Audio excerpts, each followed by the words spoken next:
Afifah, Kaila.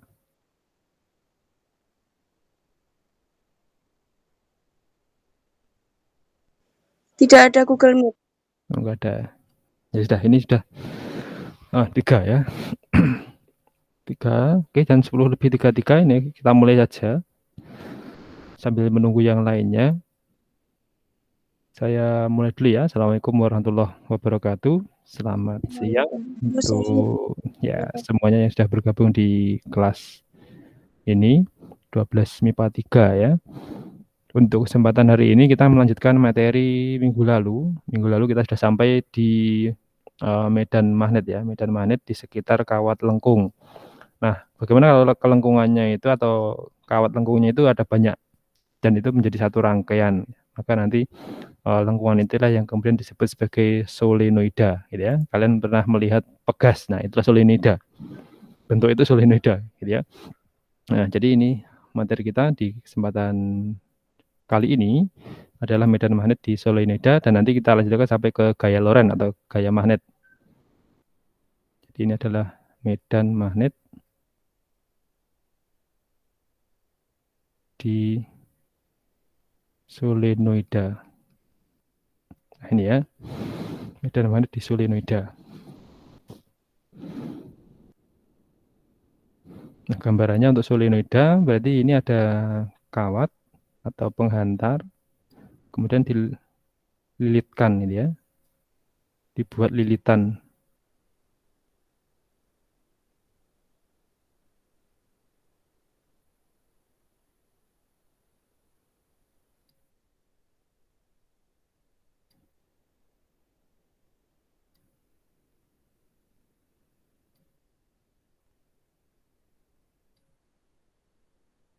Nah ini dibuat lilitan seperti ini, kemudian dialiri arus listrik, ya, dialiri arus listrik sebesar I misalkan. Jadi ini ada arus listriknya sana.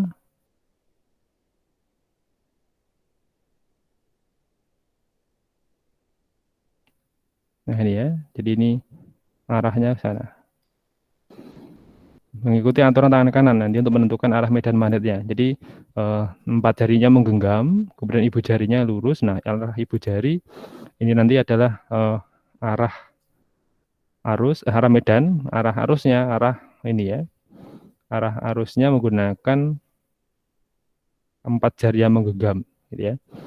Jadi ketika digambarkan medan magnetnya, nanti medan magnetnya ke sana. Di dalamnya ya, di dalamnya lengkungan itu. Walaupun nanti sekitaran juga ada sebenarnya. Ini saya gambarkan yang ada di dalamnya.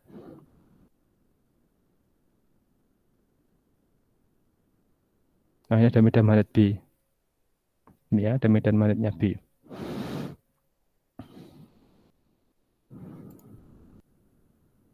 Nah, kemudian bagaimana dengan besarnya medan magnet di solenoida itu? Ya, medan magnet di solenoida. Sekarang ini ya saya gambarkan rumusannya sekarang ya, rumusan untuk medan magnet di solenoida. Jadi medan apa namanya, solenoida ini memiliki panjang ini adalah L. Panjangnya solenoida ini adalah L.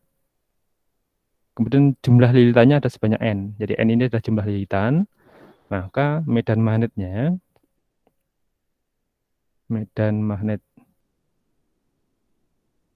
di pusat ya, di pusat solenoida.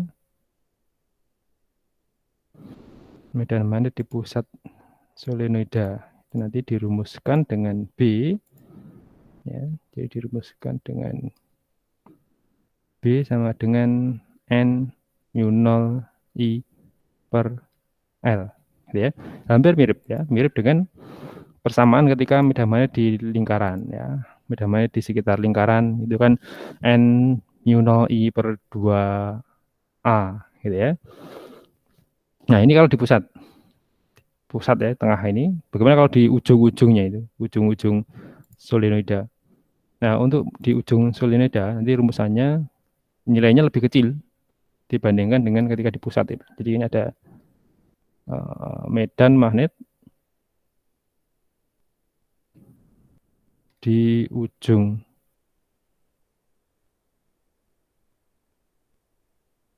Di ujung solenoida. Jadi di situ ada B sama dengan N mu 0 I per 2L, gitu ya. Jadi lebih kecil, separuhnya per 2L. Jadi di situ ada untuk B ini adalah medan magnet. Kemudian untuk I arus listrik. Ini Tesla, arus listrik ampere. Kemudian mu 0 ini adalah 4 pi 10 pangkat min 7 ya. Weber per ampere meter. Kemudian sebentar. Untuk N banyaknya lilitan.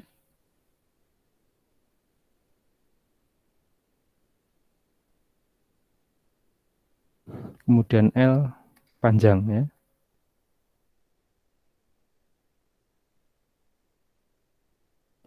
Panjang solenoida ini satuannya meter.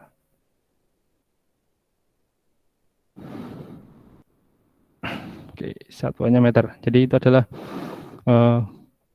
medan magnet di solenoida.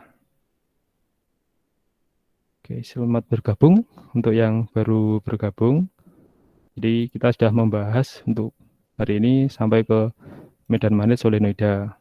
Kemudian kita lanjutkan. Setelah ini adalah medan magnet pada toroida. Jadi kalau ada solenoida tadi, kemudian dilengkungkan, ini akan menjadi namanya toroida, ya.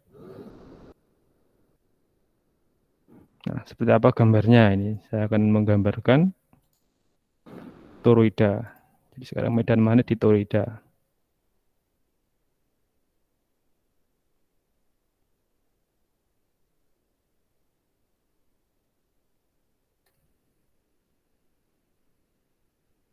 Nah, oke, medan magnet di toroida. Jadi toroida itu sebenarnya adalah solenoida yang kemudian dilengkungkan atau dilingkar, membuat melingkar gitu ya.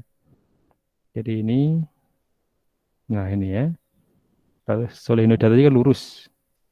Ini lengkungan ini dilengkungkan lagi gitu ya. Nah, gambarnya kurang lebih seperti ini.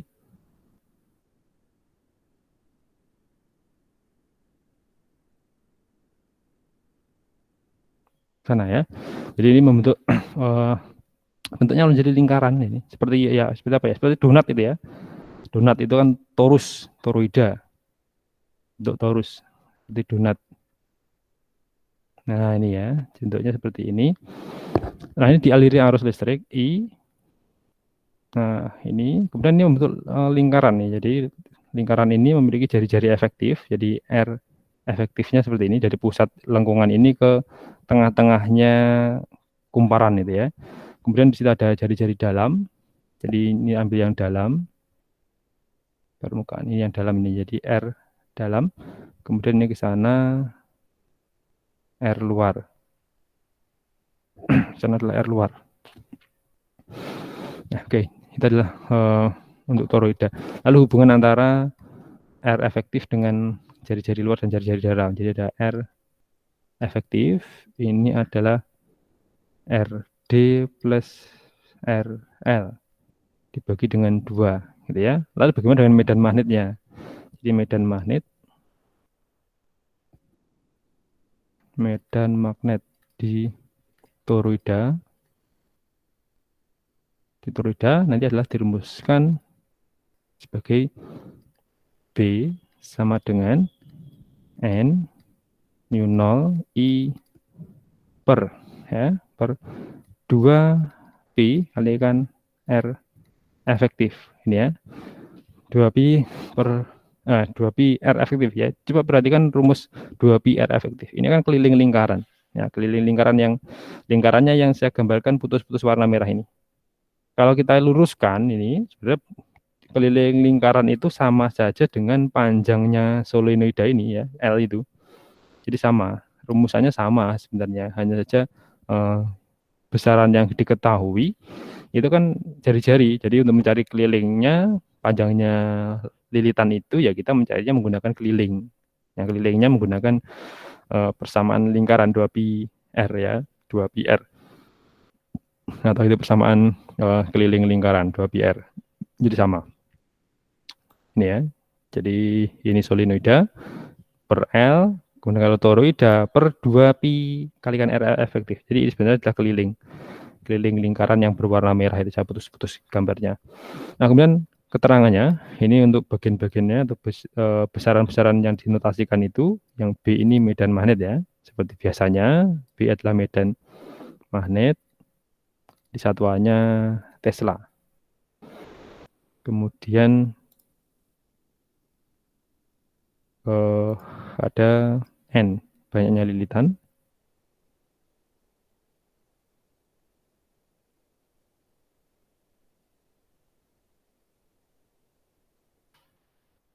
Banyaknya lilitan.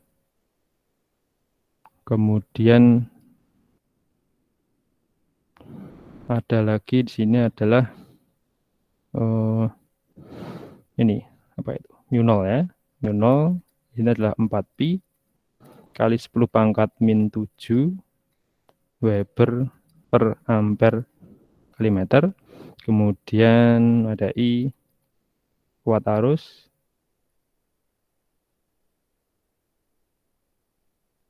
Satuannya ampere. Kemudian R efektif, jadi ini jari-jari efektif dari toroida. Jari-jari efektif dari toroida itu. Nah, jadi ini persamaannya dicermati kembali gitu ya. Persamaan medan magnet pada toroida di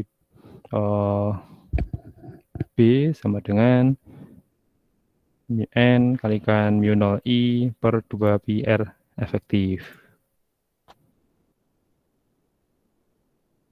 Sampai di sini apakah ada yang ditanyakan? Ada ya? Belum ada, Pak. Oke, saya lanjutkan kalau begitu. Jadi materinya untuk medan magnet ini. Kemudian setelah ini kita adalah gaya magnet atau gaya Lorentz gitu ya. Gaya Lorentz ini sangat penting atau sangat sering kita gunakan dalam kehidupan sehari-hari gitu ya. Misalkan kipas angin itu kan bisa berputar. Di dalamnya ada kumparan. Kumparan dialiri arus listrik diberi magnet sehingga muncullah gaya Lorentz. AC aja yang pakai blower gitu ya. Jadi yang sifatnya motor listrik itu menggunakan gaya Lorentz ini ya. Hampir di semua perangkat ada ini ya, ada kipasnya dan sebagainya itu ya. Itu menggunakan prinsipnya gaya Lorentz ini. Jadi ada gaya Lorentz. Nah, oke, kita bahas gaya Lorentz. Gaya Lorentz seperti apa dan hal apa saja yang menyebabkan atau pada benda apa saja yang bisa mengalami gaya Lorentz. Sekarang ini ke subbab terakhirnya ini ya. Gaya Lorentz atau gaya magnet. Nanti bisa dikenal dengan gaya Lorentz ya.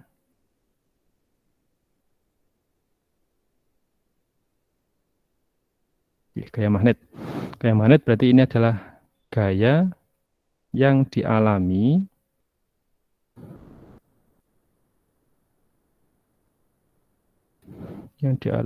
benda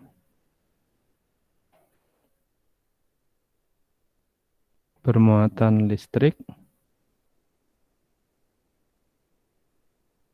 yang bergerak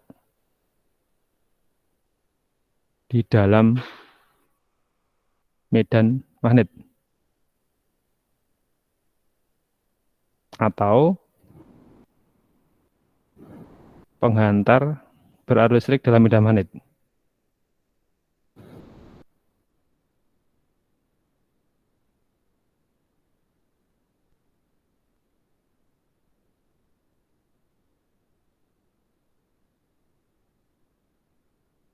Ya, jadi yang bisa mengalami gaya Lorentz itu adalah benda bermuatan listrik atau penghantar berarus listrik yang itu nanti berada di dalam medan magnet. Tetapi apakah setiap keadaannya selalu bisa menghasilkan gaya Lorentz? Tentu saja tidak. Ada beberapa syarat gitu ya.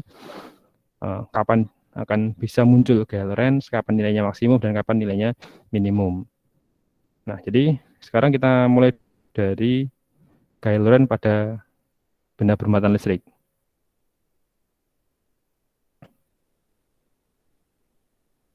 Pada benda bermuatan listrik. Saya tuliskan dulu ya.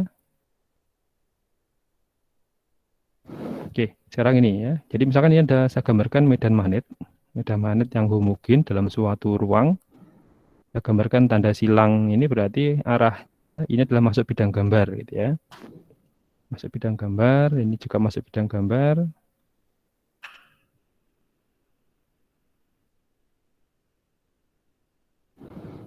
Jadi ini masuk bidang gambar semua, medan magnetnya homogen.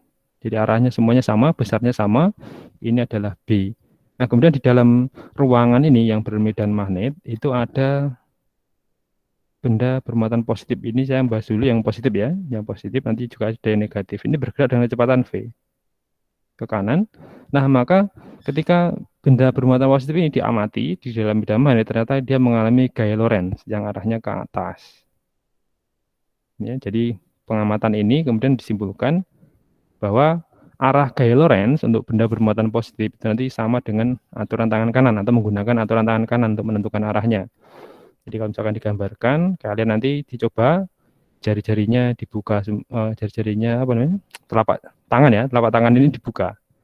Telapak tangan dibuka, 4 jari kelingking hingga jari telunjuk itu menempel lurus, kemudian ibu jari itu juga dibuka tegak lurus dengan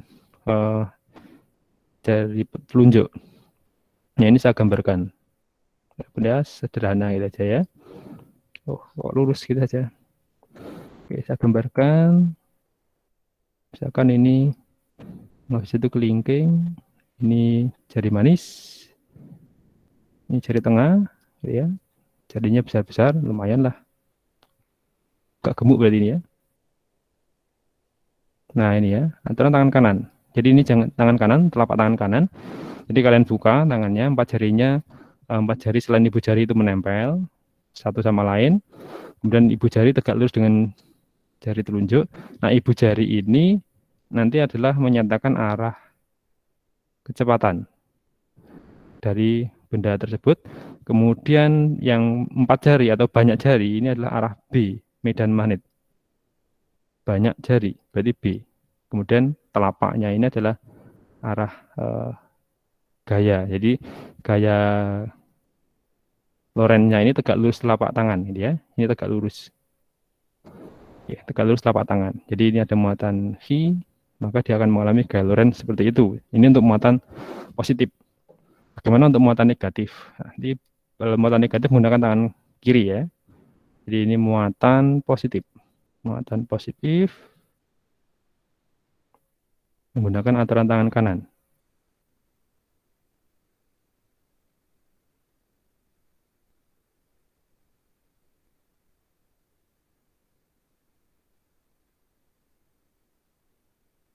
Oke. Muatan positif menggunakan aturan tangan kanan. Kemudian untuk muatan negatif sekarang. Saya gambarkan dengan keadaan yang sama ya. Ini ada medan magnet masuk ke dalam ruang atau ke dalam bidang gambar ya maksudnya. Ini medan magnet ke sana, ke sana, ke sana, ke sana.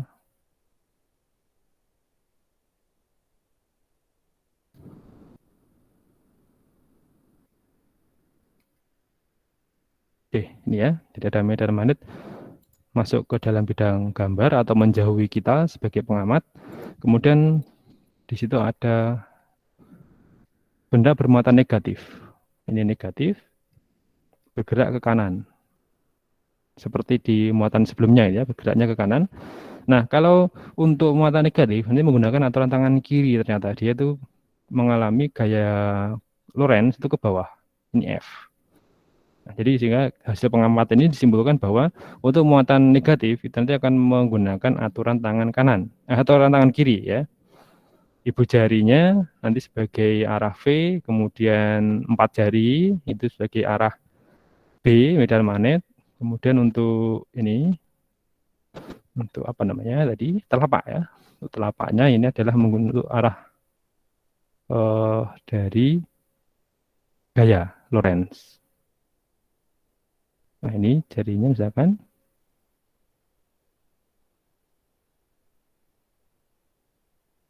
ini ya. Antara tangan kiri ya. Ibu jari ini, ibu jari berarti arah V. Biasanya arus gitu ya. Sama aja. Ini V. Yang banyak jari ini adalah B. Kemudian telapak tangan ini adalah arah F. Saling tegak lurus satu sama lain untuk yang ini ya. Jadi untuk muatan negatif itu menggunakan aturan tangan kiri. Saya tuliskan di sini ya.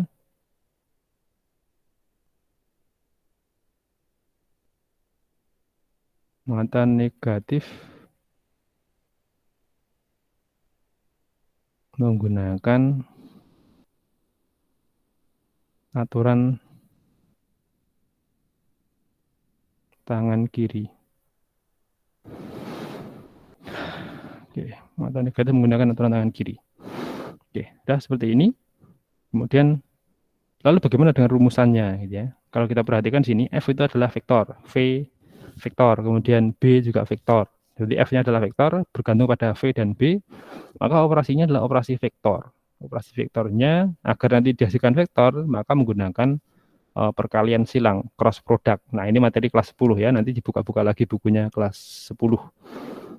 Nah, jadi ini nanti ada F. Ini ya, F Lorentz, ini sama dengan Chi kalikan V cross B. Nah, ini bentuk vektornya. Jadi ini adalah F. Kalau ada saat beri tanda panah, ini berarti vektor ya. Vektor gaya. Satuannya Newton. Kemudian Chi itu muatan.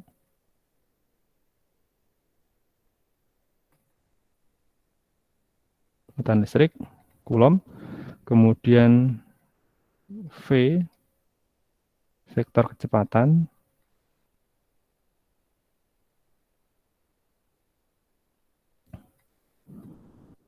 Meter per sekon.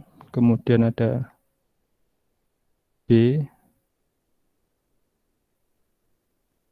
vektor medan magnet.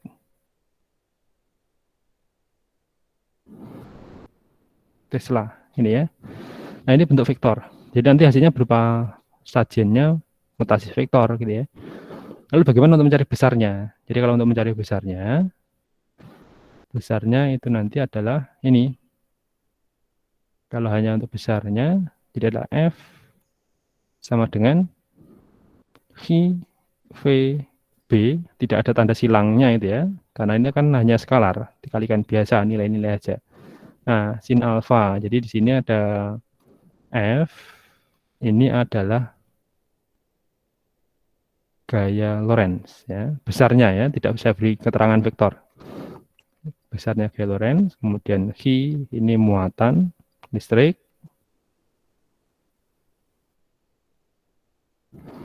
Coulomb, kemudian ada V, inilah kecepatan. Besarnya kecepatan. Ini meter per sekon. Kemudian B, ini adalah medan magnet. Tesla. Kemudian alfa ini adalah sudut antara vektor V dan B.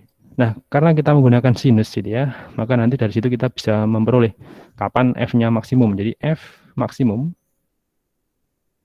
kan maksimum jika alfa sama dengan 90 karena nanti sin 90 kan 1. Jadi alfa 90 itu berarti bahwa V tegak lurus B. Tegak lurus B. Ini ya. Jadi ketika arah kecepatan tegak lurus dengan arah medan magnet, maka ini nanti akan menghasilkan gaya Lorentz maksimum. Kemudian F akan minimum atau 0. Minimum jika alfa itu adalah 0 atau bisa juga 180 derajat. Berarti di sini adalah V sejajar. Sejajar itu bisa saja searah, bisa saja berlawanan arah, gitu ya. Yang penting dia sejajar. Nah, kalau sejajar ternyata dia akan menghasilkan gaya Lorentz-nya adalah 0, gitu ya. Karena sin 180 dan sin 0 itu adalah 0. Sehingga F sama dengan Q, V, B, sin 0, ya hasilnya 0. Tidak ada gaya Lorentz-nya, gitu. Nah, kemudian bagaimana kalau misalkan ruangan ini sangat besar sekali. Ruangannya sangat besar, medan magnetnya homogen, kemudian ada lintasan atau ada benda bermuatan listrik yang masuk ke dalamnya dengan kecepatan tertentu, sehingga dia akan berbelok nanti ya, berbelok. Nah ini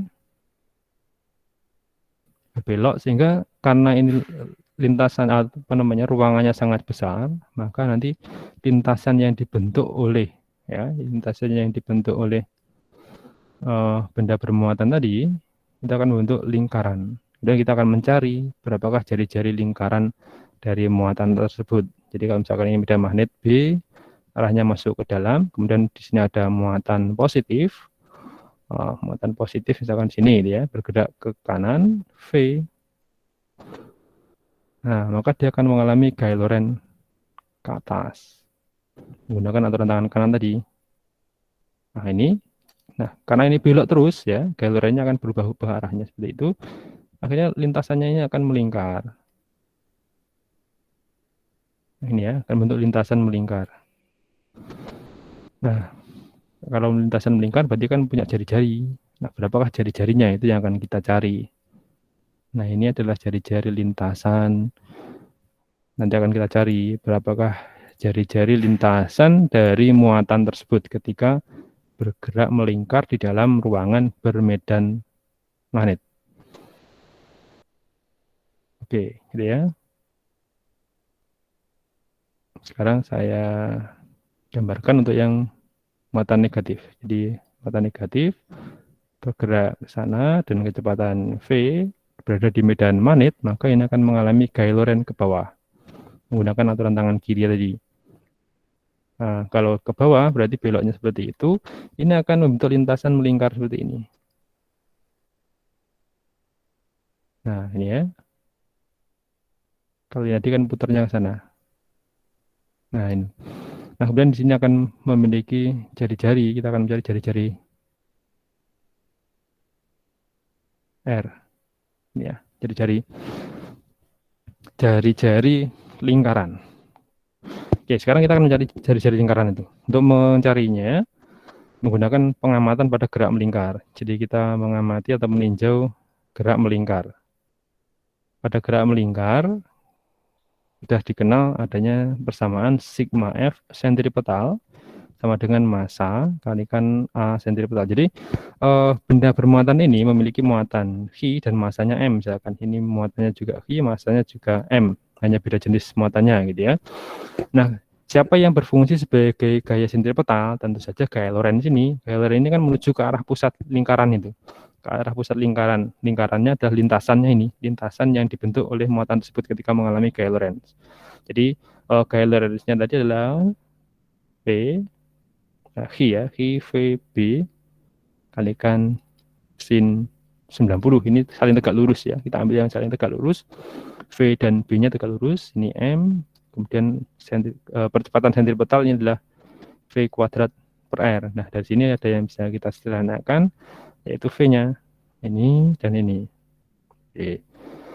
Nah, baru kemudian kita akan mencari, oh ya, ini untuk sin 90 1 ya. Sin 90 ini adalah 1. Sehingga kita akan mencari ini ya, phi B.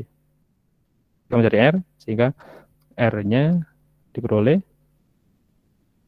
ini M V per B phi, ya, dengan R adalah jari-jari lintasan. Ini R, jari-jari lintasan, satuannya meter, kemudian M ini adalah massa, kilogram, V kecepatan, meter per sekon, kemudian B medan magnet, Tesla,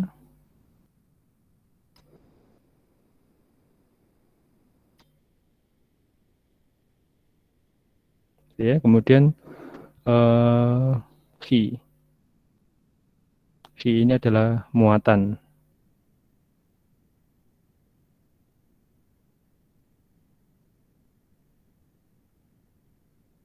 satuannya coulomb, gitu ya. Phi adalah muatan, jadi satuannya coulomb. Jadi itu persamaan untuk mencari jari-jari lintasan yang dibentuk oleh muatan ketika berada di medan magnet, kemudian dia membentuk lintasan melingkar. Oke, jari-jarinya dirumuskan dengan R sama dengan MV per B kalikan V, gitu ya. Nah, berikutnya adalah B, gaya Lorentz pada penghantar. Sekarang adalah gaya Lorentz pada penghantar.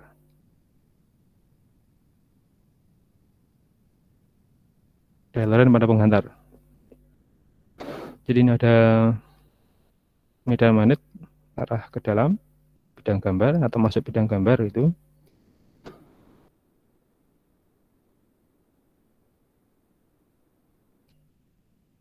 Saya gambarkan masuk ke dalam ini ya.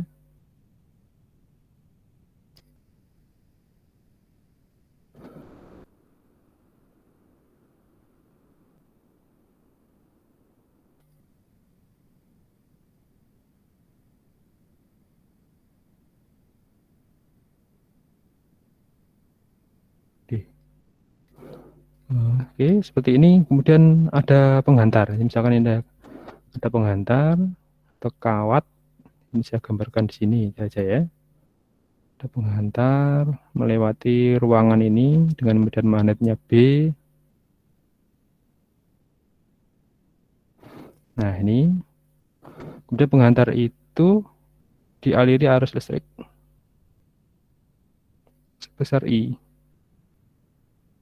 Nah, kita kan tahu bahwa arus listrik itu adalah muatan yang mengalir tiap satuan waktu. Jadi di sini ada arus listrik I. Nah, panjang penghantar yang masuk ke medan magnet ini, sekian ini. Jadi yang masuk ke medan magnet, ini adalah L, misalkan.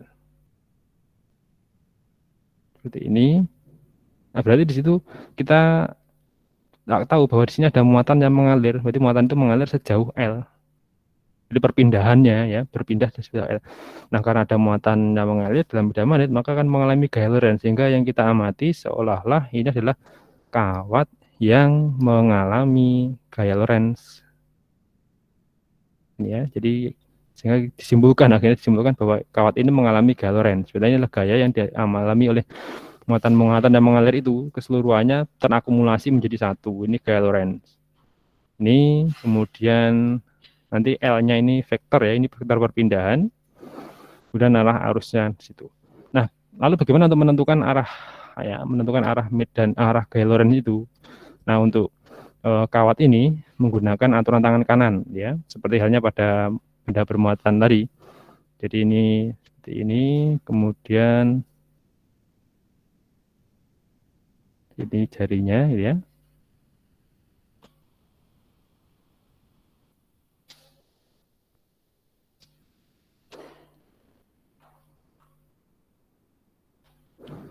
Nah, ini. Jadi yang arah ibu jari ini adalah arah I. Kemudian banyak jari ini, 4 ini, nanti arah B. arah B. Kemudian untuk telapak berarti ini arah F. Sebentar. Ini arah F ya. Saling tegak lurus satu sama lain. Nah, kemudian bagaimana dengan rumusannya gitu ya? Persamaannya seperti apa? Nah, untuk persamaannya tadi kan kita punya persamaan gaya Lorentz. F ini adalah Q kalikan V kalikan cross ya, ini cross B. Nah, padahal kita tahu bahwa V sama dengan L per T kali B. Nah, kemudian Q per T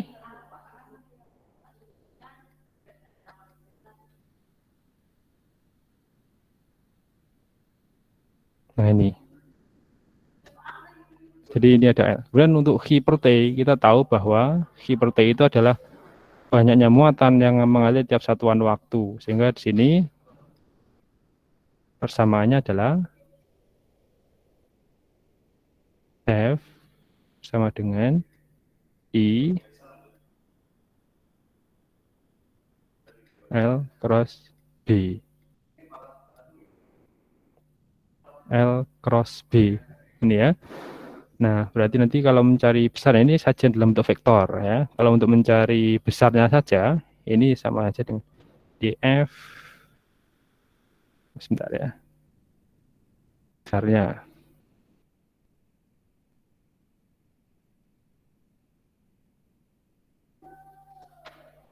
Besarnya gaya Lorentz. Besarnya gaya Lorentz berarti ini adalah F. L, kemudian ada B, di sini ada sin alfa, gitu ya. Ini kalau besarnya aja. Jadi F ini adalah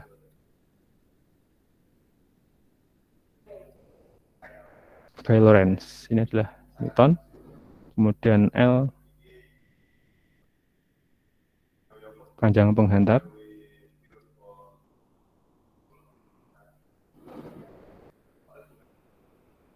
Kemudian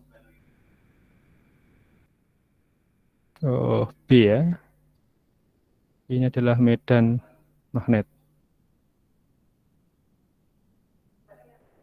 Kemudian alfa ini sudut antara arah I dan B. Kemudian I kuat arus. Ini adalah ampere. Ini ya. Jadi itu persamaannya untuk gaya Lorentz pada penghantar ketika berada di dalam medan magnet. Nah, kemudian bagaimana kalau misalkan ada dua penghantar ya, ada dua penghantar yang dia bersebelahan ya, dari arus listrik kemudian bersebelahan gitu ya. Jadi sekarang ini ya.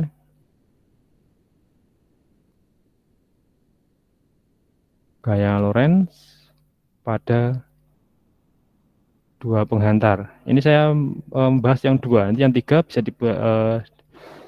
dipelajari lebih lanjut secara tidak masukkan ke sini ya. Jadi untuk yang dua penghantar, jadi misalkan bersebelahan seperti ini dialiri arus listrik I. Kemudian ini ada lagi kawat yang lain, ini dialiri arus I2. Nah, berarti I1 ini akan menghasilkan medan magnet yang mengenai I2 ini. Arahnya masuk ke dalam bidang gambar. Ini B1. Jadi medan magnet yang dihasilkan oleh I1. Kemudian I2 juga menghasilkan medan magnet yang arahnya keluar bidang gambar mengenai I1. Ini adalah B2. Jadi medan magnet yang dihasilkan oleh I2. Nah, karena ada kawat berarus listrik terkena medan magnet, maka akan mengalami gaya Lorentz. Jadi yang I2 akan mengalami gaya Lorentz sana menggunakan aturan tangan kanan. Jadi ini ada F2. Kemudian sini adalah F1 ini ya. Nah, kita lihat di sini arahnya saling mendekat, seolah-olah kawat ini tampak saling tarik menarik. Nah, lalu bagaimana untuk besarnya F1 ini? Jadi F1 sama dengan I, kemudian L, kemudian B sin alfa gitu ya. I, L, B sin alfa ini saling tegak lurus alfanya. Jadi 90. Oke, sin 90 ini ya.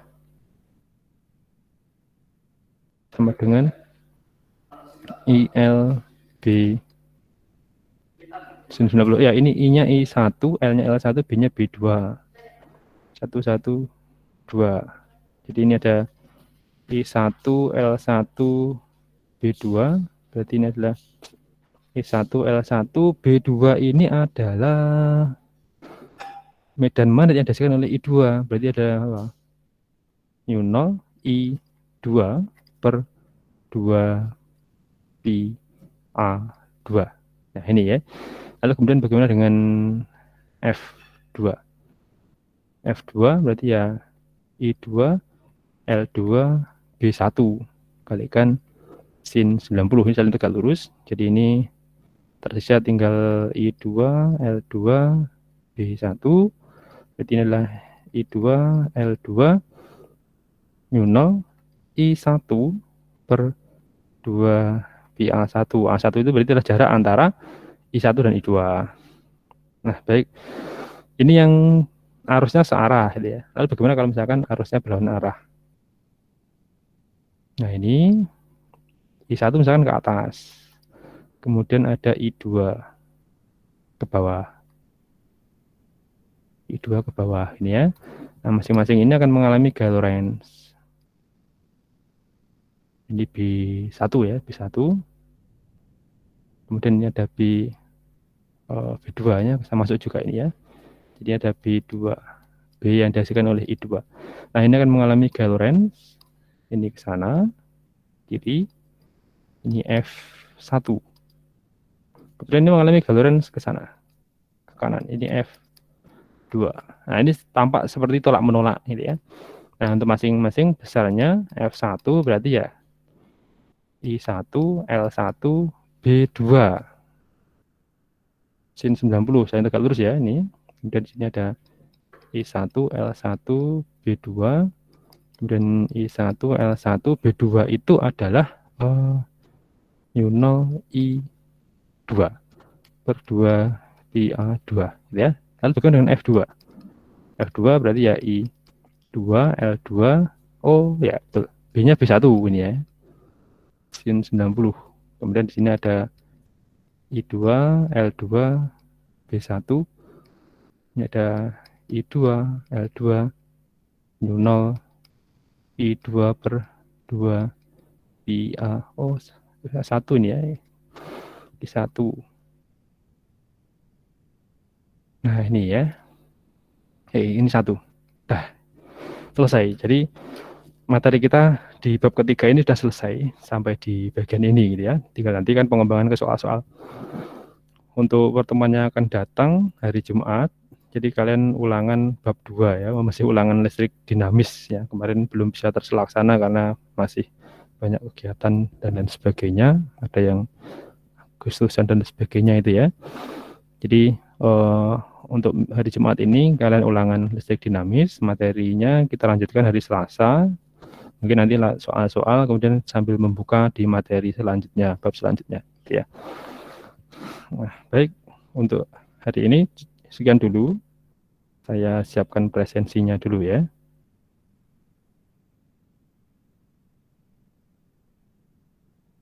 Saya siapkan presensinya.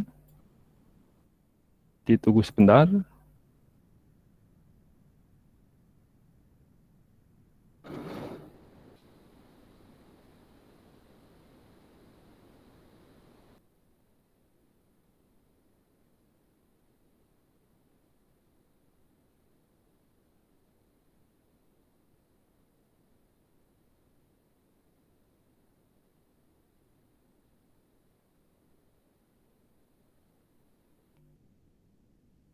IPA 3.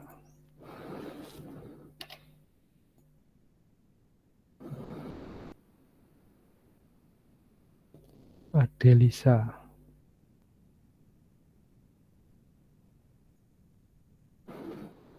Afifah. Afilia.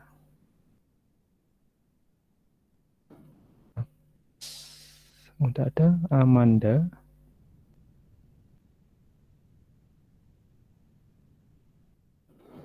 Andini. Anta Dijaya. Filia. Dedi. Oh, Dedi Pak berapa Dedi? Dedi Malik. IPA 5 atau IPA 4 ya? Nanti saya absenkan di kelasnya ya. Kemudian Devi Pandum. Excel.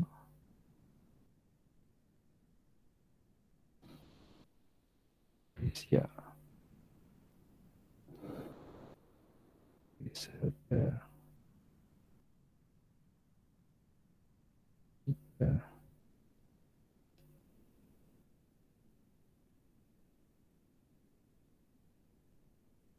Melinda. Asraf Nasihan. Azila. Ada kemudian rival. Risa Azali tidak ada. Roy Satul. Sahrul. Kemudian Septin. Rekma ada. Yuka Andika tidak ada. Yusril ada. Zahra Agni. Ranisa. Baik, untuk hari ini cukup itu ya. Kita lanjutkan di pertemuan yang datang. Hari Jumat jangan lupa ulangan untuk listrik dinamis dipersiapkan sebaik-baiknya. Semoga mendapatkan hasil yang terbaik. Saya akhiri sekian dulu untuk hari ini. Assalamualaikum warahmatullahi wabarakatuh. Waalaikumsalam warahmatullahi wabarakatuh. Warahmatullahi wabarakatuh. Saya meninggalkan ruangan. Selesai.